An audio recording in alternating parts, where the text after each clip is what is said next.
En ek hou van hierdie storie wat ons vandag met jou gaan deel van Johan Koornhof, iemand wat 2 keer by die dood gaan draai het. En die eerste was met sy ernstige fietsongeluk en die tweede toe hy ophou asemhaal het in Jesus se teenwoordigheid was. So jy wil nie hierdie storie mis nie. Maar eers is hallo en welkom Johan. Dit is mos vreeslik lekker om jy hier by Radio Tygerberg gewerk te hê. Hallo Vanessa, ja, baie dankie vir die geleentheid. Nou vir mense wat nie weet wie Johan Koornhof is nie. Wel, eerstens is ek 'n kind van Jesus. Dan is ek 'n pa en 'n man vir my vrou Helene en my 2 seentjies Lukas en Christian. En Ja. en dan het ek 2 besighede waarby betrokke is. My een besigheid, Be Real Company, waar ek companies help met company culture restructuring en leierskapsontwikkeling en waar ek baie motivational talks doen. En dan die ander company Resonate.com saam met 'n vennoot van my Dion Basson waar ons besighede help en mense help om beter te kommunikeer om meer suksesvol in die lewe te kan wees. It's amazing en ek hou van die manier hoe jy vandag praat want ek kan sien jy het 'n klomp dinge deurgegaan, jy's rustig en jy's op 'n goeie plek. Julle as 'n gesin, julle het 'n goeie verhouding met God, is dit nie? Julle stap saam met hom, julle wandel saam met hom. Ja, Vanessa, ek dink mense intensie as jy groot word as 'n Christen is altyd dis hoe dit moet wees, maar daai prentjie draai mos nie altyd so uit nie. Ja. Jy weet, en ek moet sê na wat gebeur het 3 jaar terug en waar ons vandag is, het ons lewens dramaties verander, ja. Die tweede kans is 3 jaar. My tweede Kom ons kans. praat gou-gou oor 2010. Jy was in 'n ernstige fietsongeluk gewees. Ek kyk hier aan die kant van jou kop, jy het nou voor die onderhoud gewys hier en daar dat mense nog soos kan merke sien. Wat het gebeur? Dit was redelik ernstig geweest, né?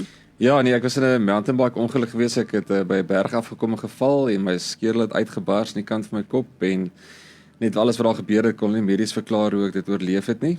En maar ja, die Here het obviously 'n ander idee gehad en hier is ons vandag. Ja, want dit is wonderlik eintlik. Jy het letterlik gegaan van waar jy heeltemal jou korttermyn geheue verloor het. Daar's plate in jou kop, tot waar jy gekom het op 'n punt waar God jou eintlik bonatuurlik kom genees het weer, waar dit eintlik vir jou gehelp het in die werk wat jy doen vandag. Ja, na my tweede kans met die mountainbike ongeluk het ek my hele lewe verander in terme van my karakter, om seker te maak dat ek 'n mens is wat lewe volgens goddelike beginsels. Jy weet, dat mense my kan vertrou en ek eerbaar is en opreg is en integriteit in plek is en ek het daai beginsels in my besigheid ingebring en my hele besigheid daarop gebou en ek het die vrugte gepluk daarvan. Om volgens daai beginsels te begin leef en te ander leef en ook in my verhoudinge rondom my. Die vrugte gepluk daarvan. Ja, want dit is 'n groot besluit. Jy weet, ek dink as jy so amper dood was en jy kom weer op 'n plek waar jy kan funksioneer en waar jy kan aangaan, dan besef jy hierdie is nou 'n lewe wat ek nou met albei hande moet aangryp, tipe van ding. Maar jy is in 2021 gediagnoseer met COVID. Ja. En dit het redelik vinnig gegaan van jy het COVID tot waar jy vir 86 dae in isolasie was. Vertel ons 'n bietjie daarvan. Ja, net gou op 'n kommentaar wat interessant was. Ek het met my fiets ongeluk het ek nogals daai dag saam met 'n meisie gaan ry, 'n jong meisie wat saam met my wou gaan ry en net voor ek oor die bult is by die afdraand het toe vir gesê watch and learn baby. En kyk wat het gebeur. En wat met COVID gebeur het, ek positief toets. En die vrou in my kar gewees my vrou en my woorde na was ag dankie tog, nou kan ek dit oor en verby kry want ons almal het gewag wanneer gaan ek COVID kry. Ja. Elke keer as jy net 'n snif neus het, dink jy het ek nou COVID, dan toets jy en dan ons het almal net gewag het gaan gebeur. Dit ook nou kry. Ek was fiks en gesond, die perfekte prentjie van as jy dit kry, hulle sê ag net soos 'n ligte verkoudjie wees, jy gaan fyn wees. Toe sê ek nogals vir haar wie ag dankie tog, nou kan ek dit oor en verby kry. En dit was nie die geval gewees nie. Ek het vir 9 dae by die huis ongelooflik swaar gekry. En toe 10 hierdie een aand toe bel ek vir my neef, hy's 'n hematoloog, Hannes Koornhof en ek sê toe vir neef, hier's fout. En hy sê toe vir my jy moet onmiddellik by die hospitaal kom en ambulans gebel en net na 12 is hulle na my hospitaal toe. Vir jou was dit intens geweest want 3 dae nadat jy in die hospitaal was, of in die ICU was, hier rondom 3:00 die oggend, het jy skielik opgehou asemhaal. Ja, ek was 2 dae in die gewone ward gewees en toe ewe skielik toe val my saturasievlakke, my suurstofsaturasievlakke en toe jaag hulle my, toe vat ek die laaste bed in ICU. En ek het nie geweet wat aangaan nie. Ek het nie geweet wat suurstof eers is, saturasievlakke nie. Ek meen jy is mos totaal bewus daarvan en so ek is toe op baie flou suurstof gesit en ek voel fyn. En toe my 3de aand in ICU, so jy sê 16 tot 3 die oggend, toe ewe skielik toe alles verander, toe ek opgehou asemhaal. En dis jy in God se teenwoordigheid. En alles het daar verander. Die wêreld het donker geword. Ja, dis baie interessant gewees. Ek het alles ervaar wat my gebeur het op die hospitaalbed. Ek het daarso begin die eerste keer gesukkelend begin asemhaal en ewe skielik dan is dit net alarms wat afgaan. Jy het soveel monitors wat in jou vasgeplak is daarso. En dan hardloop al die susters na jou toe om jou te kom help en hulle het my gestabiliseer gekry. En 'n paar minute later het begin ek weer sukkel om asem te haal en hulle hardloop met my toe stabiliseer my weer. En dis die derde keer dit gebeur. Toe onthou ek die suster gryp my so by die arm, sy sê vir my Johan, ons gaan nie laat dit vanaand gebeur nie. Werk saam met my, asseblief werk saam met my. En toe het ek op asemhaal in respiratoriese failure ingegaan en toe is alles donker en verby. Maar wat gebeur? Want dit is eintlik, dit is nou soos wanneer jy piep op die hardloopmasjien sien, waar jy ophou asem, jy was eintlik dood gewees, né? Ek het ophou asemhaal Ja. en maar ek het nog nie die beep gehad het wat gebeur het is ek het bloot nog om met my wat noem jy dit hier agter in jou breinstem daai Ja. gedeelte waar het nog gefunksioneer. Hy was nog nie dood. Hy het nog bietjie so 2 minute van verder in die asemhaal, Ja. dan was daar ek weg geweest. Dan was Ja. alles verby. So ek het nog 'n hartklop gehad, 'n fyn hartklop bloot net uit reflex uit. Uit jou liggaam wat nog in Ja. reflex is voordat alles ophou. Dis al wat ek gehad het. So het hulle geveg op baie stadium om te probeer genoeg suurstof in my liggaam in te kry. Hulle het 60 liter suurstof per minuut in my longe ingepomp, net om genoeg deur te kry om my organe weer te laat funksioneer Ja. op daai stadium. Maar actually wat gebeur het ek het op daai stadium toe ek sukkel om asem te haal daai 3 kere het ek 'n visioen tipe van ervaring gehad waar die eerste keer wat ek net gevoel het ek sien ek lê op die bed en ek begin sukkel om asem te haal, maar ek kyk op boontoe en ek sien 'n trok wat op my afgery kom met 'n hoop sand op. En dan by die hoop sand op my en maak my toe en ek sukkel om uit te kom om asem te haal en ek kom toe eventually uit en hulle stabiliseer my wat op die bed gebeur. Die tweede keer toe daar weer daai trok gekom met 'n groter hoop sand, gestruggle, gebaklei om daar uit te kom, dit reg gekry. En die derde keer het daar weer 'n trok gekom met 'n groter hoop sand, die keer so groot dat ek kon nie daar uitkom nie. En dis toe ek op asemhaal het en alles verby. En wat toe gebeur is, toe alles donker word, toe ewe skielik toe vind ek myself in 'n glasboks besig om net hier so uit te float in die lug in hierdie glasboks. En ek besef toe, ek is nou op pad uit, hemel toe, ek is dood. En interessant genoeg, net voor ek op asemhaal het die derde keer stil op was, het ek na die tweede insident, waar ek gesukkel om asemhaal, het ek geweet ek gaan sterf. Jy het so oortuiging oor jou gekry, dit is ongelooflik, en ek wonder of ander mense wat sterf, nou nie 'n ongeluk of so iets, maar sterf wat op 'n sterfbed lê, dit ook het, maar jy het die absolute oortuiging, dat ek gaan sterf, en daar's niks wat ek kan doen om dit te keer nie. Ja, en toe is jy in Jesus se teenwoordigheid. Toe is ek hier so uit en op die Ja. glasboks en ek besef wat besig moet gebeur. Ek is nou besig om hier uit te gaan 10 hemel toe volgens my nou. Maar ek kan dit nie aanvaar nie want ek het my vrou en my 2 seentjies by die huis en dis mos nie die prentjie wat ek gesien het hoe dit werk en uitwerk en ek begin hierdie glasboks te slaan en skop om te breek want ek wil teruggaan. Ek kan nie dit aanvaar nie. En die volgende oomblik in daai struggle hoor ek net hierdie stem wat vir my sê: "Wie dink jy is ek?"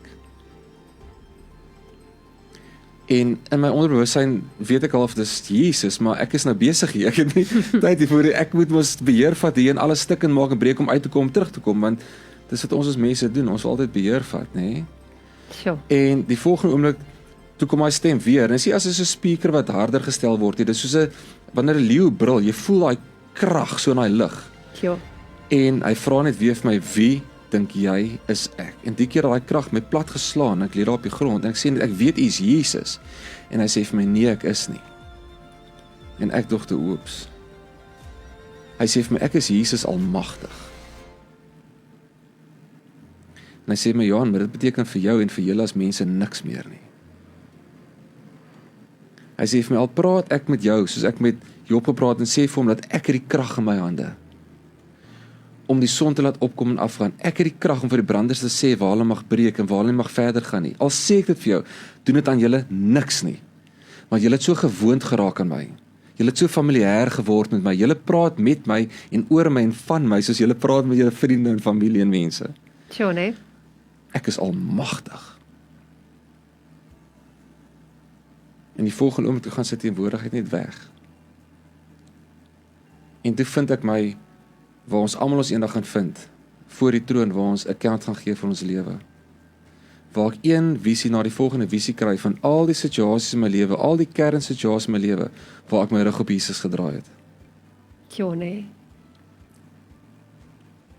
En in daai proses wat dit gebeur het ek hierdie ongelooflike sterk ervaring en wete oor my gekry. Ek gaan nie hemel toe soos ek gedink het nie, ek gaan hel toe. En daai wete, ek kan nie vir mense beskryf hoe sterk die emosionele wêreld en die geestelike wêreld, die emosionele ervaring in die geestelike wêreld is nie. Dit is so powerful, dis oorweldigend. Ek kan nou verstaan hoekom Jesus gesterf het van 'n gebroke hart, van emosie, omdat hy glo sy Vader het hom verlaat. Ja. Dat daar's nie wonder daar nie, jy weet. Toe ek oortuig oor my kry, ek gaan hel toe jy weet.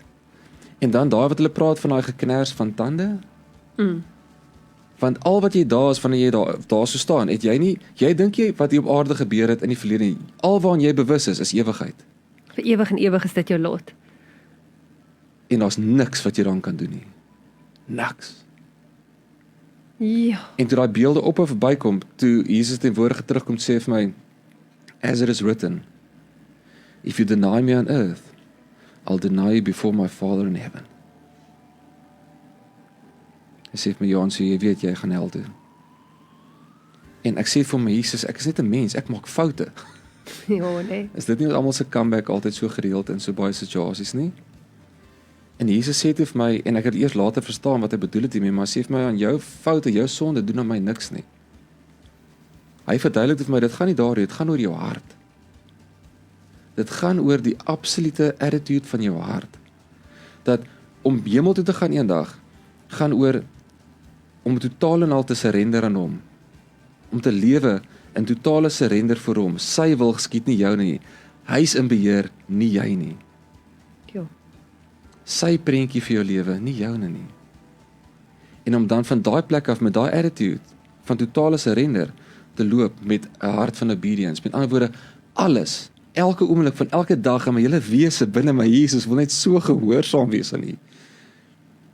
U wil geskied nie myne nie. Hy sê as jy so wandel, gaan jy hemel toe. Dis die narrow pad hemel toe. En toe sê hy vir my, as jy bereid is om so te wandel, sal ek vir jou terugstuur. Solangs wat jy gaan teruggaan en so leef en Christene gaan wakker maak en hulle oë oopmaak.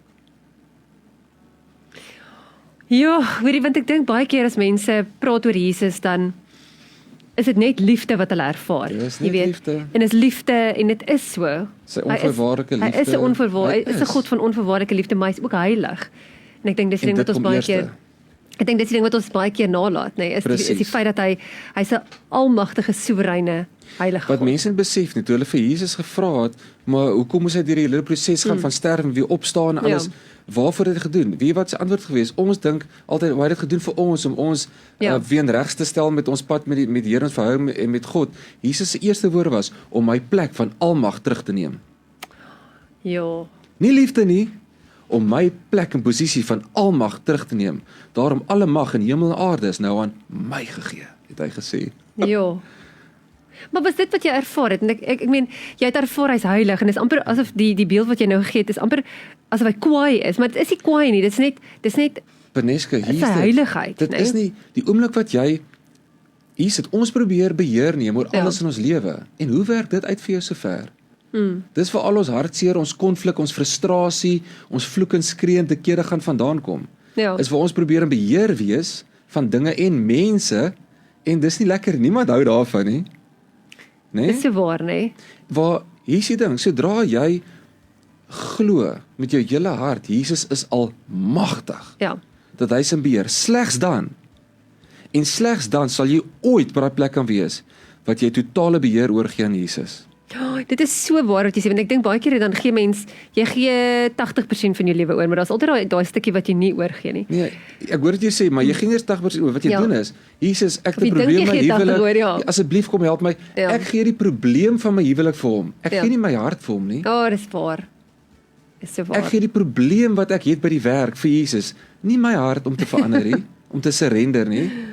Ek gee net my probleem vir hom. Dis so ongelooflik waar. Jy's toe nou, na daai ervaring, het jy gesê, asseblief stuur my terug. Hoe het jy, Nee, hoe was daai gesprek? ek het nie dit gevra nie. Gesê. Want op daai stadium weet Ja. jy, hier kan ek niks doen nie. Ek het geen beheer hierso nie. Ek is totaal en al weerloos hierso. Ja. Jy kan amper nie eers praat, iets sê nie. Dis so oorweldigend. Sjoe. En toe hy my terugstuur, toe sien ek myself onder daai hoop sand lê. Maar hierdie keer was daar duisende mense gewees wat gegrawe het om my sand vir my af te kry. En Jesus sê vir my, Johan, kyk na al die mense wat besig is om te bid vir jou. Ja. En nou gaan ek vir jou 'n storie vertel. My 5-jarige seentjie Lukas, daai einste aand by die huis. Toe was hy veronderstel om te slaap. Hier 10:00 toe my vrou bed toe gaan. Toe stap sy by sy kamer verby en sy hoor hy's besig om te praat. En sy gaan staan by die deur om te luister, waar praat hy? Toe lê my 5-jarige seentjie aan sy bed en hy sê, Jesus, asseblief stuur vir pappa terug huis toe. Sjoe. En Jesus het geluister. Nee, die Och, krag van julle. gebed. Ja, moet ek nou hier so sluk hoor. Nou wonder is kom Jesus te wees soos 'n kind. Want dit is die ding, jy weet, ek dink 'n mens moet besef dat elke keer as mens bid gebeur al iets, nee. Jy sien dit dalk nie noodwendig dadelik nie, maar Maar Beneske, Jy beleef dit. hier is die ding, my seentjie daar gelê en hy het gebid met so opregte hart voor Jesus wat glo Jesus sal magtig. ja. En hy kan enigiets doen. En sy hart was so opregte, hoe baie keer bid ons en ons bid net gou om iets te vra en te sê en ons gaan aan. Ons is nie werklik waar in daai oomblik in Jesus se teenwoordigheid en verhouding met hom nie. Sjoe. Ons bid baie keer met so 'n gewoonte. Met Ja. die beste van intensies, maar daar's geen werklike diep opregte verhouding waar jou selfoon is weg, hy's af, jy het nie geraas rondom jou, jy die TV is nou aan terwyl jy bid of jy ry in die verkeer terwyl jy nog gesels. Nee. Waar is daai tyd wat jy sit en dis net jy en hy? En hy totale teenwoordigheid en verhouding. Sjoe. Johan, toe is daar, dis hy terug. En toe is daar 172 dae wat jy op permanente suurstof is. Want wat het gebeur in daai oomblik? Jou longe het heeltemal So wat toe gebeur het is plat geval of toe het ek nog in ICU gewees nog Ja. vir 'n hele klompie dae daarna en toe het ek my longe ek het beter begin asemhaal en toe vat hulle my in die high care unit Ja. op permanente suurstof daar. En wat toe daar gebeur het, interessant, baie mense vra vir my, "Jesus, maar daar jy het in die kant op hier gehad, jy teruggestuur nou, hoekom het jy nie onmiddellik genees ook nie?" Ja. Ja. Nee? En dis amazing hoe Jesus so baie keer situasies moet gebruik wat ons sien as probleme, as struggles. Maar hy gebruik daai situasies om die waarheid wat hy in jou hart wil vestig, dat jy afhanklik van hom moet wees. Daai waarheid te vestig in jou hart. So wat gebeur het in daai 86 dae? Ek het die 3de aand in die high care unit het my long plat geval. En hoe ek dit oorleef het kon ek nie verstaan het nie, maar wat hulle toe laasder gedoen het, het hulle CT scan gedoen. Hulle CT scan doen, toe sien hulle my longe is deurslaan met pulmonêre fibrose. Nou as jy net 'n bietjie in jou longe, dan gee hulle vir jou so 3 tot 5 jaar oor om te leef, want dit is nie geneesbaar nie, dit versprei. En waar myne was deurslaan, so my spesialis het na gekyk en sê, "Johan, ons wag elke sekonde vir jou om dood te gaan, want jy basies geen meer lewendige longtissue oor Want jy kan nie asemhaal met dit. So Dit beteken eintlik jy kan nie jy asemhaal kan nie. daar's geen Kan die suurstof in jou asem jy kan nie in ag, in jou intrek longe nie, invat en die nie. longe suurstof in jou longe inkom, kan nie deur jou longe gaan in jou bloed in jou liggame nie. So hulle kon nie verstaan waar ek het daai hele tyd so gelewe met daai 86 dae wat ek alles deur is na hospitaal ook gefight het, baklei daar vir my lewe vir elke asem was 'n ongelooflike proses geweest, maar dit was alles in die wete en teenwoordigheid hy is in beheer. Heeltyd in surrender vir hom. Jesus, U is in beheer nie ek nie. En wat mense nie besef, die oomblik wat jy in daai absolute wete van sy almag leef en jy kan daaruit oorgee aan hom, dan en slegs dan vir die eerste keer in jou lewe ervaar jy die vrede wat alle verstand te bowe gaan. Ja. Totdat dit nie gebeur nie, het jy vrede net as gevolg van jou situasies. So draai situasie verander, dan gaan jou vrede ook alweer weg. Nee? Maar daai vrede wat alle verstand te bowe gaan, kom net wanneer jy glo met jou hele hart hy's almagtig en jy gee alles oor aan hom en hy's in beheer. Ja. En toe begin jy ewe skielik voel dat jy beter asemhaal Ja, na ten spyte 86 van, dae, ten toe spyte van die feit dat jy nou Ja, na nog steeds- 86 is ek huis toe en daar het hulle permanente suurstof geïnstalleer by my huis sodat ek huis toe gaan en my spesialiste woorde dat ek ten minste by die huis kan wees as ek sterf en my gesin weer sien saam met hulle tyd spandeer as hier alleen in die kamer in die hospitaal. En die wonderlike werk wat daar gebeur het ook met my verhouding met my kinders was fenomenaal geweest, maar toe het ek daarso net begin beter asemhaal, die suurstof afgehaal eendag en nog steeds bly asemhaal, my spesialis gekontak, ingegaan vir 'n CT scan en toe ek daai middag 12 uur na sy praktyk toe gaan, toe stap ek daar in en hy sit daar so en huil. En dis by Dr. Peter Doo. Nou hierdie ou is 'n fenominale internis. Hy stap so ongelooflik met die pad met die Here dat die vrede wat dit vir my gegee het en al die besluite wat hy in die hospitaal geneem het omdat ek geweet het hy is by die Here en maak sy die vrede dit vir my gee en die rustigheid was ook ongelooflik geweest. Maar ek stap aan sy kamer in praktyk en hy sê nou, hy kyk so op vir my, hy sê Corrie, hy sê vir my is die mees wonderlikste wonderwerk wat ek in my hele lewe nog gesien het. Hy sê vir my jou longe is genees, die fibrose is weg, dit is medies nie moontlik nie, dit het nog nie gebeur in die geskiedenis van medisyne nie. Jesus het jou longe genees, dit is weg, dit is skoon. Ja, dan besef jy net dat hy regtig hy's regtig 'n almagtige God, hè. Ek dink dit is die ding wat 'n mens besef uit jou storie uit, is dat 'n mens hoor nie net van die stories daar nie, jy het dit beleef. En ek dink so iets raak 'n mens se hele gesin, hè. Ek meen, toe jy nou terug is en jy met jou vrou die storie kon deel, ek seker dit moes haar ook nogal geraak het, né? Ja, dit is interessant geweest want ek het eers toe daai dag toe ek die wonderwerk ervaar het, ek daar die waarheid gedeel van dat hulle wat my longsituasie was, dat hulle vir my gewag het om te sterf gedeel. O, het jy dit wel gesê? Nee, ek het my spesialis gevra asseblief om net dat hy en my neef Hannes dat net wat sy beste pel is, net hulle daarvan weet. Hulle moet niemand deel met. Ek wil daai burden op mense gesit en ek wou nie gehad het nou eweslik mense vir my so kontak van alle oorde op sosiale media, ons dink aan jou, ek het nie dit nodig gehad in my lewe nie. Ek wil al my aandag en tyd en energie gee op te veg vir elke lief wat volgende asem wat ek moes gehad het en tyd saam met die Here. Ja. En dis vir my deurgekry so ja, so toe ons lewe verander, want nou besef ek elke liewe dag wat ek nou het saam met my vrou en 2 kinders is 'n geskenk wat ons nie moet hê nie. Ja. En ons leef so, ons hele leefstyl verander. Van hoe dat by die skool al die aktiwiteite by skool beheer nie ons lewe nie. Dit gaan oor tyd saam met Jesus eerste en hy besluit wat se aktiwiteite my kinders moet doen. Want hy weet waarby ons by betrokke moet wees of nie. Jy moet bid meer, nee, jy luister meer, jy ervaar die Heilige Gees meer. Jy doen en jy groei daarin, want ek het besef daai dag toe ek vir die eintlik nou opreg verstaan wie Jesus eintlik is en hoe verhouding met hom is, het ek besef maar nou is ek sal 'n Christen al vir wat 40 jaar vir my op daai stadium van my lewe, wel 45 jaar van my lewe op daai stadium, maar ek is nog 'n babatjie. Ja. Ek moet nou leer om sy stem te hoor. Maar dis die pragtige ding daarvan hoe jy nou leer om sy stem te hoor is dat omdat hy almagtig is, kan jy weet dat ek gee my hele dag vir hom. Jesus, hier is my dag. Ja. Waar u nie wil hê ek moet trok wees, maak die deure toe. Want hy is almagtig, hy sal dit toemaak. Ja. En dit is eintlik amazing, nee, want jy voel veiliger, 'n mens leef rustiger. Jy is nie gejaag nie, né? Dis alles is net soveel beter, maar hier's een storie wat ek asseblief net gou voordat ons nou tot sien sê, ons moet hierdie deel.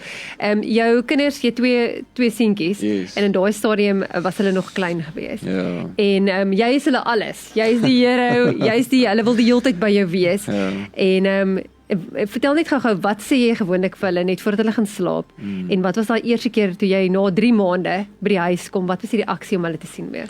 Ja, is interessant. So Lukas sê wat my oudste seun was daai op stadium 5 was. Elke aand as ek vir hom in die bed sê ek vir Lukas, "Onthou, pappa kom altyd terug vir jou en pappa is altyd aan jou kant." En die skok vir hom was dat hulle het bed toe gegaan 10:00 die aand. Hulle daai aand bed toe gaan. Ek was by die huis gewees. Ek is net na 12 hospitaal toe gejaag. So hulle het wakker geword die volgende oggend en pappa was weg en weg vir 86 dae, wat vir hulle ewigheid is. So in sy oë was daai vertroue gebreek. En so die trauma wat hy ervaar het daardeur verlang tyd daarna was as ek iewers gaan ek weer terugkom. Was nogals baie sterk vir hom gewees en Christiaantjie toe ek in die huis instap toe kruip hy agter sy ma se bene weg vir my. Toe sy vervreemd vir my. Want vir hom was dit die ewigheid gewees dat ek weg was. En toe ek by die huis was, ek kon letterlik nie eens opstaan regop sit nie, dan veg ek vir my lewe net om weer asem te haal van die toestand wat ek was. En wat die Here daar met 'n wonderwerk gedoen om Christian se verhouding weer te genees in my was toe hy was 'n koliek babatjie gewees. Hy elke keer as ons in die slaap sit, moes ons in die slaap sis en ek het dit basies gedoen en 'n liedjie vir hom gesing altyd en Helene, my vrou, vat hom toe kamer toe om te laat slaap en dit sukkel, dit struggle en sy is later in trane en sy hardloop by die kamer uit en iets in my sê net vir my staan op. Nou onthou ek kan omtrent nog nie loop nie. Ja.